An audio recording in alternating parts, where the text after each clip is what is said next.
जय जोहार dear students. हाल ही में 5 राज्यों में विधानसभा चुनाव संपन्न हुआ जिसके परिणाम आ चुके हैं।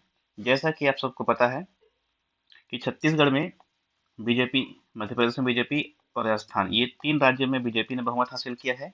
जहां तेलंगाना में कांग्रेस एवं मिजोरम में जपम पार्टी अर्थात जोरम पीपल्स मूवमेंट नामक पार्टी ने बहुमत हासिल किया है। तो आज हम लोग देखेंगे छत्तीसगढ़ से रिलेटेड जो भी जानकारी है, इलेक्शन से रिलेटेड, उसके रिजल्ट से रिलेटेड, कि कौन से पार्टी को बहुमत मिला है, सबसे युवा नेता कौन है, सबसे बुजुर्ग नेता कौन है। ये चुनाव से रिलेटेड कुछ बेसिक जानकारियां जो एग्जाम्स के पॉइंट ऑफ व्यू से क्या होती है, इंपॉर्टेंट होती है। ठीक है, चलिए तो सबसे पहले हम स्टार्ट करेंगे मैस्कॉट से। तो छत्तीसगढ़ विधानसभा चुनाव 2023 के लिए मैस्कॉट चुना गया है चुनई चिरई को। ठीक है, चुनई का अर्थात होता है चुनाव और चिरई का अर्थात होता है आपका चिड़िया। ये जो चिड़िया है ये इस बार का मैस्कॉट है या कहेंगे लोगो है विधानसभा चुनाव 2023 के लिए। ठीक है, लास्ट में जो एग्जाम्स हुए थे, एग्जाम बोलता हूँ, आपके जो विधानसभा चुनाव हुए थे उसके रिजल्ट कुछ इस प्रकार से हैं, पहली दूसरी। अब ये जो अभी का रिजल्ट आया है, कौन सा विधानसभा चुनाव है, तो ये आपका छठवां है। क्वेश्चन पूछता है कौन सा विधानसभा है, तो छठवां विधानसभा। इसका रिजल्ट आपके सामने है, जिसमें 54 सीटें बीजेपी को, 35 सीटें कांग्रेस को और एक मिला है जीजीपी को। ठीक है, जीजीपी क्या है, आपका गोंडवाना गणतंत्र पार्टी। लगभग 20 दशक के बाद पहली बार जीजीपी एक सीट जीतने में कामयाब रही है। ठीक, थोड़ा देख लेते हैं बेसिक डिटेल चुनाव से संबंधित। जैसे किसी भी राज्य में चुनाव कराना है या पूरे देश में कहीं भी चुनाव कराना होता है, तो उसके लिए क्या होता है, एक आयोग रहता है। मुख्य आयोग कौन है, तो आपका चुनाव आयोग। ठीक, ये केंद्रीय संगठन है आपका चुनाव आयोग। तो ये जो चुनाव आयोग है, इसका गठन कब हुआ था, तो ये हुआ था आपका 25 जनवरी 1950 को। ठीक है, 25 जनवरी 1950, ये डेट याद रखना इंपॉर्टेंट है। जिस साल भी चुनाव होता है तो डेट इंपॉर्टेंट हो जाता है, 25 जनवरी 1950। और इसी दिन को, किसको, 25 जनवरी को फिर किस नाम से हम लोग सेलिब्रेट करते हैं, तो राष्ट्रीय मतदाता दिवस के रूप में। ठीक है, नेशनल वोटर्स डे के रूप में इसको सेलिब्रेट किया जाता है। ठीक, अब चुनाव आयोग बना है तो इसमें कुछ सदस्य होंगे या, ठीक है, तो इसमें कुल मिलाकर क्या होते हैं, 3 सदस्य होते हैं। 3 सदस्यीय आयोग है, जिसमें एक क्या होगा, मुख्य निर्वाचन आयुक्त, और 2 क्या होंगे, इसके अतिरिक्त सदस्य होंगे। जैसे आप लोग यहाँ पे चित्र में देख रहे हैं, श्री राजीव कुमार जी हैं, ये क्या है, आपके मुख्य निर्वाचन आयुक्त हैं। और श्री अनूप चंद्र पांडे जी, ये है निर्वाचन आयुक्त। और श्री अरुण गोयल जी, ये है आपके निर्वाचन आयुक्त। तो एक क्या होंगे, इसके मुख्य निर्वाचन आयुक्त एवं 2 उनके सदस्य। ठीक है, यहाँ तक क्लियर है। उसके अलावा आपको याद रखना है इनका क्रम कौन सा है। कभी कभी एग्जाम में क्या होता है, क्रम पूछ देता है, खासकर व्यापम में उनका फेवरेट ये पार्ट है। तो अब कहते हैं 25वें क्रम के मुख्य चुनाव आयुक्त हैं ये, 25th। ठीक, और कुछ बेसिक जानकारी, जैसे हमारे भारत की जो प्रथम महिला मुख्य निर्वाचन आयुक्त कौन थी, तो भी याद रख लेंगे, वी एस रमा देवी। ठीक है, कौन, तो वी एस रमा देवी, ये पहली महिला है। ठीक है, जो मुख्य चुनाव आयुक्त बनी थी, वी एस रमा देवी।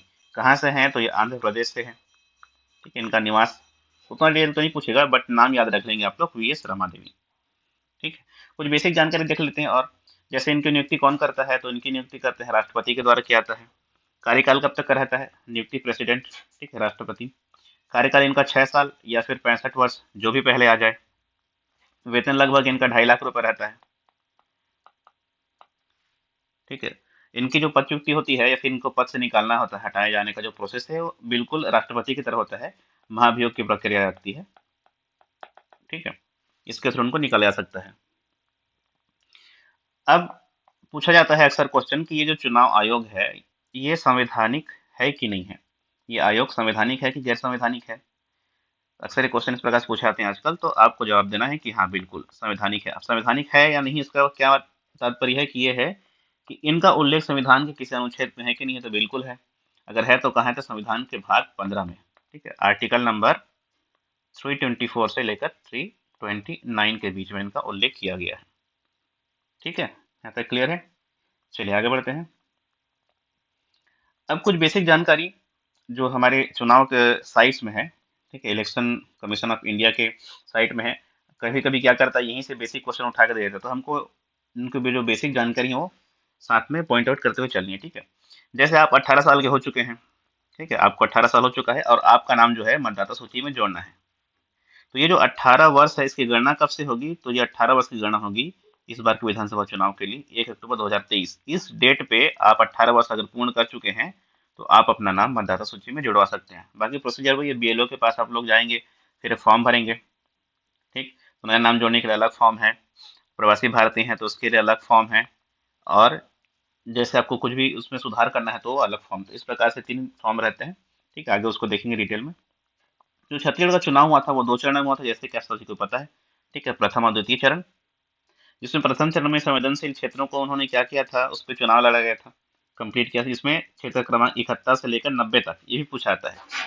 अब 20 सीट है तो ऐसा नहीं कि इस 1 से लेकर 20। ठीक है, ये यहाँ पे कंफ्यूजन होता है, आपको याद रखना है 71 टू 90 ये विधानसभा क्षेत्र क्रमांक 71 से 90 के बीच में क्या हुआ था, चुनाव हुआ था पहले चरण में।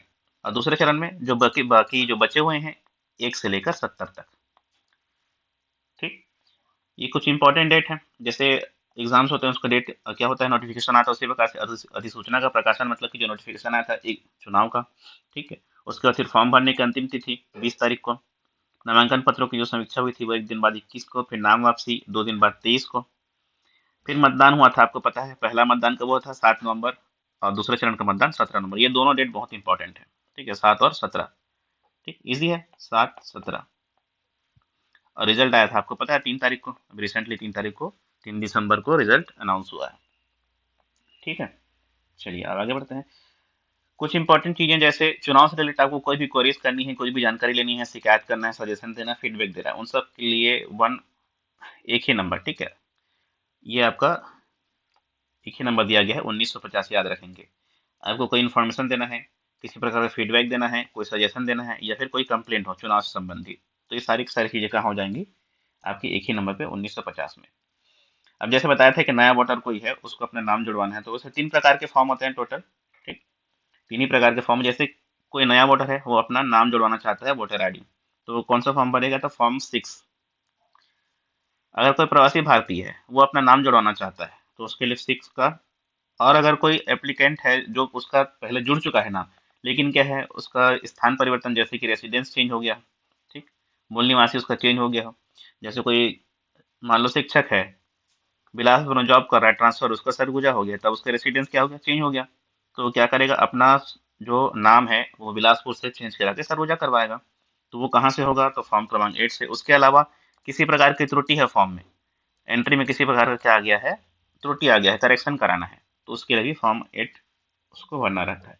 ये 3 ही प्रकार के फॉर्म है, याद रखेंगे। हो सकता है कभी अगर डीप क्वेश्चन पूछे तो यहीं से वो बन जाएगा। ठीक है, चलिए आगे बढ़ते हैं। अब रिजल्ट की बात करते हैं। तो जैसा आपको पता है 90 सीटें हैं टोटल थी।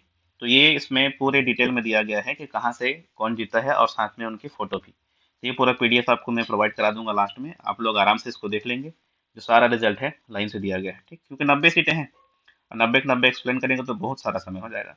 तो अपन चलते हैं जो मोस्ट इंपॉर्टेंट पॉइंट्स है। जैसे हम लोग किन पॉइंट्स पे बात करेंगे, तो आपको बता दूं इसमें कि उसको संभाग वाइज देखेंगे हम लोग। सबसे पहले अगर 5 संभाग में बांट दें, ठीक है, पूरे छत्तीसगढ़ को 5 संभाग में बांट दें, तो उस पांचों संभाग में किसी एक संभाग की बात करें तो कुल कितनी सीटें हैं, उस सीट में कितने बीजेपी को, कितने कांग्रेस को, और कितने अन्य को मिला है।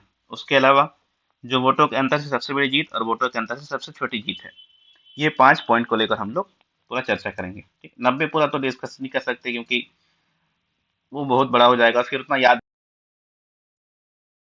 इंपॉर्टेंट नहीं है। ठीक है, चलिए फिर हम लोग आगे बढ़ते हैं। सबसे पहले देखेंगे सरगुजा संभाग। ठीक, अच्छा, सीटों का वितरण जो है आपको पता है किस प्रकार से होता है, थोड़ा सा आपको मैप बता दूं। एक संभाग को बता दे रहा हूँ, बाकी आप समझ जाएंगे। जैसे आप यहाँ पे देख रहे हैं, ये दिख रहा है आपका भरतपुर। ठीक है, और ये जो 1 है वो क्या है, आपका विधानसभा क्षेत्र क्रमांक 1 है। तो यहाँ से शुरू है आपका सीटों का बंटवारा। तो ये क्षेत्र क्रमांक 1 हो गया। इसके बाद फिर क्षेत्र क्रमांक 2, यहाँ देख रहे हैं आप लोग मनेन्द्रगढ़।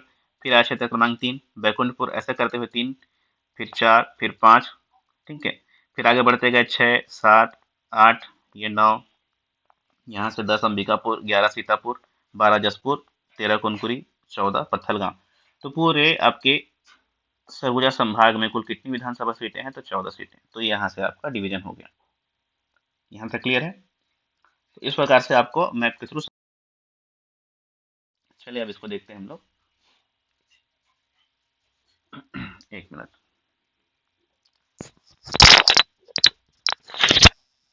थोड़ा पानी पी लेते हैं।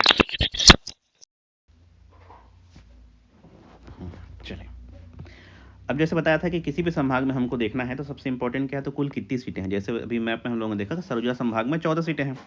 इन 14 सीटों में बीजेपी को कितना मिला है और कांग्रेस को कितना मिला है, हम लोग को बस यही याद रखना है, ठीक। बाकी सारी चीज़ें अपने को याद नहीं रखनी है। उसके अलावा 2 पॉइंट और याद रखने की, सबसे बड़ा अंतर कौन सा है, सबसे छोटा अंतर कौन सा है, जीत सीटों के हिसाब से, सीट के अंतर की, जैसे ये वाला अंतर मैं बता रहा हूँ, ठीक। तो इन 14 सीटों में यहाँ पे ईजी है क्योंकि 14 के 14 बीजेपी के खाते में गई है इस बार सरगुजा संभाग में। तो यहाँ तो कुछ ज़्यादा याद करने के लिए है नहीं। अब बस एक ही पॉइंट बच रहा है कि यहाँ जो सबसे बड़ी जीत है वो किसकी हुई है और सबसे छोटी जीत वो किसकी हुई है। तो सीटों के अगर अंतर से देखें तो सबसे बड़ी जीत आपकी भटगांव विधानसभा केंद्र क्षेत्र से हुई है, ठीक। जिसमें लक्ष्मी राजवाड़े जी ने, बीजेपी के लक्ष्मी राजवाड़े जी ने पारस राजवाड़े जी को 43,962 वोटों से हराया है। तो ये सबसे बड़ा जीत हुआ इस संभाग का। और इस संभाग का जो वोटों के अंदर सबसे छोटी जीत थी वो थी आपकी अंबिकापुर सीट से राजेश अग्रवाल जी ने पूर्व deputy CM TS Singh ji को हराया है मात्र 94 वोटों से। तो ये 2 पॉइंट हमको याद रखने हैं, ठीक, क्लियर है। चलो आगे बढ़ते हैं हम लोग। अब बिलासपुर संभाग में चलते हैं। यहाँ पे कुल कितनी सीटें हैं 24, ठीक है, 24 सीट है। और 24 में से बीजेपी के पास कितना है, तो बीजेपी को मिला है 10 और कांग्रेस को मिला है 13, कितने हो गए 23। अब एक बच रहा है, तो वो एक जो सीट है वो मिला है आपकी GGP को, ठीक है, यही वो सीट है। ये पूछेगा, इंपॉर्टेंट क्वेश्चन है, गोंडवाना गणतंत्र पार्टी, इसको आप लोग अच्छे से याद रखेंगे। एक किस संभाग से है, तो याद रखेंगे बिलासपुर संभाग से है। अब पूछेगा कौन से जिले का है, तो ये जो सीट है आपका कोरबा जिले से है। कोरबा जिले का कौन सा सीट है, तो पाली तानाखार सीट है, ठीक है। पाली तानाखार के तुलेश्वर मरकाम जी जो किसके हैं, GGP के हैं, उन्होंने कांग्रेस के दुलेश्वरी सिद्धार्थ जी को 537 वोटों से हराया है। और यही इस संभाग का सबसे जो छोटा अंतर है, ठीक है। वोटों के अंतर से अगर देखें दृष्टिकोण से तो सबसे छोटी जीत है वो यही है। तो दोनों पॉइंट यहाँ क्लियर हो गए। अब देखते हैं इसमें जो सबसे बड़ा जीत हुआ वो है रायगढ़ के OP चौधरी, बीजेपी के OP चौधरी, उन्होंने कांग्रेस के प्रकाश नायक को 64,443 वोटों से हराया है। तो वोटों के अंतर के हिसाब से देखें तो सबसे बड़ी जीत यही है, ठीक, क्लियर है। चलिए अब आगे बढ़ते हैं। अब चलते हैं रायपुर संभाग में। यहाँ पे है कुल 20 सीटें, ठीक है। और इस रायपुर संभाग की 20 सीटों में बीजेपी को कितना मिला है, तो बीजेपी के खाते में गई है 12 और कांग्रेस के खाते में गई है 8, ठीक, 12 8 20। अब इसमें देखते हैं जो सबसे बड़ी जीत है वो किसकी है, तो ये रायपुर संभाग में जो सबसे बड़ी जीत है वो मिली है दुर्ग शहर में, ठीक है। जो दुर्ग का, सॉरी, ये तो दुर्ग संभाग में, ठीक है, रायपुर में आपको मिला है रायपुर दक्षिण वाले में बृजमोहन अग्रवाल जी, ठीक है, बीजेपी के बृजमोहन अग्रवाल, इन्होंने महंत सुंदर दास जी को हराया है। और कितने वोटों से, तो 67,719 वोटों से। और ये आप स्टार लगा लेंगे, क्यों, क्योंकि ये छत्तीसगढ़ में वोटों के अंतर से देखें तो सबसे बड़ी जीत है पूरे छत्तीसगढ़ में, क्या 67,719 वोट, ठीक है। अब यहाँ पे देखें वोटों के अंतर सबसे छोटी जो जीत है वो कहाँ है, तो आपका बिंद्र नवागढ़ से। तो जनकलाल ध्रुव जी ने, कांग्रेस के जनकलाल ध्रुव जी ने गोवर्धन सिंह मांझी को मात्र 816 वोटों से परास्त किया है। तो ये क्या हो गया, वोटों के अंतर से सबसे छोटी जीत हो जाएगी, ठीक। तो 2 नाम याद रखेंगे, एक तो बृजमोहन अग्रवाल कहाँ से खड़े हुए थे, तो रायपुर दक्षिण से। यहाँ थोड़ा सा कन्फ्यूजन होता है, रायपुर पूर्व है, पश्चिम है, ठीक है, उत्तर है कि दक्षिण है, अथवा पूर्व को जो है आपका रायपुर शहर बोल देते हैं। तो ये भी याद रखेंगे। तो ये टोटल आपको याद रखना है 2 चीज़ें। और कितनी सीटें हैं, तो टोटल 20 सीटें हैं, इसमें 12 बीजेपी और 8 कांग्रेस को, ठीक, क्लियर है। चलो अब देखते हैं दुर्ग संभाग। तो दुर्ग संभाग में भी यहाँ कितनी सीटें हैं, 20 सीटें हैं। और यहाँ पे सीटों का बंटवारा बहुत अच्छे से हुआ है, 50-50 वाला, ठीक है। 10 गया है बीजेपी, 10 गया है कांग्रेस। तो यहाँ तो कोई कन्फ्यूजन नहीं होगा, याद करना बहुत ईजी है, 10 बीजेपी को, 10 कांग्रेस को। अब अगर वोटों के अंतर से देखें जो सबसे बड़ी जीत तो छोटी जीत याद रखेंगे, ठीक है। तो दोनों आपको यहीं दिख जाएंगे, एक दुर्ग शहर और दूसरा भिलाई नगर, ठीक है, दुर्ग शहर और भिलाई नगर। तो दुर्ग शहर के गजेंद्र यादव ने अरुण वोरा जी को 48,697 वोट, मतलब कि वोटों के जो अंतर है वो काफ़ी बड़ा है। तो ये सबसे बड़ी जीत हुई। और वहीं देखेंगे भिलाई नगर के देवेंद्र यादव जी ने प्रेम प्रकाश पांडे जी को 1264 वोटों, ठीक है। तो ये सबसे छोटी जीत हो गई, वोटों से हराया है। तो यहाँ पे ये सबसे क्या होगी, छोटी जीत होगी। तो 3 पॉइंट यहाँ से याद रख लेंगे। दुर्ग संभाग में क्या है, टोटल सीटें कितनी हैं, 20 हैं, 10-10 दोनों को मिला है, 10 बीजेपी 10 कांग्रेस। वोटों के अंतर से सबसे बड़ी जीत गजेंद्र यादव, ठीक है, विधानसभा क्षेत्र दुर्ग शहर। और सबसे छोटी जीत ये आपके देवेंद्र यादव, दोनों ही यादव हैं। चूँकि ये सिमिलर नाम है, एरिया भी एक ही है, दोनों के दोनों दुर्ग जिले में ही हैं, तो यहाँ से कन्फ्यूज़न हो सकता है, तो आप लोग याद रखेंगे, ठीक है। युवा नेता हैं देवेंद्र यादव, यहाँ से भी याद रख सकते हैं। तो जो जीत का अंतर है वो कम है। चलिए अब आगे बढ़ते हैं, बस्तर संभाग की ओर चलते हैं। लास्ट आपका बस्तर संभाग, ठीक। कुल सीटें हैं 12, 12 में से इस बार 8 मिला है बीजेपी को और 4 मिला है कांग्रेस को, ठीक है। बाकी अदर का कोई यहाँ पे रोल नहीं रहा। तो 8 4 12। अब इसमें अगर देखें तो सबसे बड़ी जीत और सबसे छोटी जीत की अगर बात करें तो जो भानु प्रतापपुर है, ठीक है, कांकेर में ही जो आपका भानु प्रतापपुर जिला है, ये है सबसे बड़ी जीत। और उसी के नीचे आपको देखने को मिल जाएगी कांकेर, ये है आपकी सबसे छोटी जीत, ठीक है। वोटों के अंतर से 30,932 वोट के अंतर से कांग्रेस के सावित्री मनोज मंडावी जी ने बीजेपी के गौतम उकई को परास्त किया है। और इसी में देखेंगे कांकेर विधानसभा क्षेत्र के आसाराम नेताम जी ने कांग्रेस के शंकर ध्रुवा को मात्र 16 वोटों से हराया है, ठीक है। तो ये भी आप स्टार करके रखें, डबल स्टार, क्योंकि ये जो 16 अंतर है ये पूरे छत्तीसगढ़ में वोटों के अंतर से सबसे नज़दीकी मुकाबला है, यह कहेंगे सबसे छोटी जीत है, ठीक है। चलिए, छोटी बड़ी जीत का मतलब यह है कि वोटों के अंतर के हिसाब से जीत तो जीत है, चाहे एक वोट से जीते, ठीक। यहाँ तक क्लियर है। तो क्या पॉइंट याद रखेंगे? 3 पॉइंट याद रखना है। कुल सीटें कितनी है बस्तर संभाग में? 12, ठीक। 12 में से 8 बीजेपी, 4 कांग्रेस को। सबसे बड़ी जीत कहाँ मिली है? तो भानु प्रतापपुर में। सबसे छोटी जीत कहाँ मिली है? तो कांकेर में। दोनों दोनों कौन से जिले में है? तो कांकेर जिले के ही सीट में हुआ है। तो ये तो बहुत ईजीली हो जाएगा, ठीक है। अब चलते हैं उस पॉइंट पे, जैसे चुनाव हुआ तो कितने चरण में हुआ? 2 चरणों में। तो कैसे याद रखेंगे कि कौन सा चुनाव जो है पहले चरण में कौन कौन सी सीटों पे हुआ था, कहाँ से कहाँ तक, उसको कैसे डिवाइड करेंगे, ये अक्सर कन्फ्यूजन पैदा करता है। तो बहुत ईजिली तरीके से उसको समझते हैं। जो पहला चरण हुआ था उसमें आप लोगों को पता है कि 71 से लेकर 90, ये विधानसभा क्षेत्र का 71 से लेकर 90 के बीच में हुआ था। तो कैसे याद रखेंगे? तो उसको आप लोग केवल एक पॉइंट याद रखना कि जो संवेदनशील क्षेत्र थे, अब संवेदनशील बोलते ही आपको क्या आ जाएगा? तो नक्सल प्रभावित क्षेत्र। छत्तीसगढ़ में संवेदनशील वही है। तो नक्सल जो प्रभावित है उसमें आप लोगों को सबसे बड़ा जो नाम दिखता है आपका बस्तर संभाग दिखेगा। तो बस्तर संभाग की सारी जो 12 सीटें हैं ये इसमें ऐड कर देंगे। उसके अलावा कौन सा बच रहा है? तो दुर्ग संभाग, क्योंकि 2 संभाग में हुआ था पहले चरण में, एक आपका दुर्ग और दूसरा बस्तर, ठीक है। तो दुर्ग के कितने? 8, बस्तर के सारे 12, तो 12 8 20। अब ये दुर्ग में कौन कौन से 8 विधानसभा क्षेत्र थे तो आप देख लेंगे। जैसे आपने फिजिकल डिवीजन किया था छत्तीसगढ़ का, तो उसमें आपने देखा था कि जो मैकल सेड़ी है, ठीक है, कौन सा एरिया? ये वाला, इसको हम लोग क्या बोलते हैं? मैकल सेड़ी। इस अगर क्षेत्र को देखें तो पूरा चुनाव आपका यहीं पे संपन्न हो गया है, कंप्लीट। अगर ये याद है तो आपका क्लियरली बन जाएगा। कैसे? तो थोड़ा जूम करके दिखा देते हैं इसको। ये देखेंगे 71 से लेकर पंडरिया, 72 कबीरधाम, फिर 73 खैरागढ़, ठीक है। यहाँ से आप नीचे जाएंगे तो डोंगरगढ़ 74, फिर राजनांदगांव 75, डोंगरगांव 76, ये 77, 78, ये हो गए टोटल 8 सीटें। कौन से? दुर्ग संभाग की, है ना इजी। बस ऐसे याद करना है आपको। और फिर बाकी बचा बस्तर संभाग के 12 के 12 सीटें पूरी पहले चरण में। तब कभी कन्फ्यूजन हुआ, क्वेश्चन इस प्रकार से पूछ दिया कि निम्न में से कौन से विधानसभा क्षेत्र में प्रथम चरण में चुनाव नहीं हुए थे या फिर दूसरे चरण में चुनाव में शामिल नहीं थे, कौन सा एरिया या क्षेत्र शामिल नहीं था, ऐसा पूछेगा। तो 90 याद नहीं कर पाएंगे तो बेटर है जो ईजी है उसको याद कर लेंगे। ये 12 तो आपको याद हो जाएगा बस्तर का। फिर बचा आपका जो कवर्धा का मैकल वाला एरिया हो गया, ठीक है। बस ये याद कर लेंगे, यहाँ से आपका क्लियरली सारे क्वेश्चन बन जाएंगे। चलो यहाँ तक क्लियर है। अब चलते हैं कुछ बेसिक जो मेन पॉइंट्स जहाँ से क्वेश्चन बन सकते हैं, ठीक। जैसे हमने वहाँ पे देखा था कि मुख्य चुनाव आयुक्त होते हैं, लेकिन स्टेट में जब भी आपका चुनाव होता है तो उसके लिए एक पदाधिकारी का क्या करते हैं? नियुक्ति करते हैं, जिसको बोलते हैं मुख्य निर्वाचन पदाधिकारी, ठीक। यहाँ कन्फ्यूज़न होता है, उनको बोलते हैं मुख्य निर्वाचन आयुक्त, ठीक है।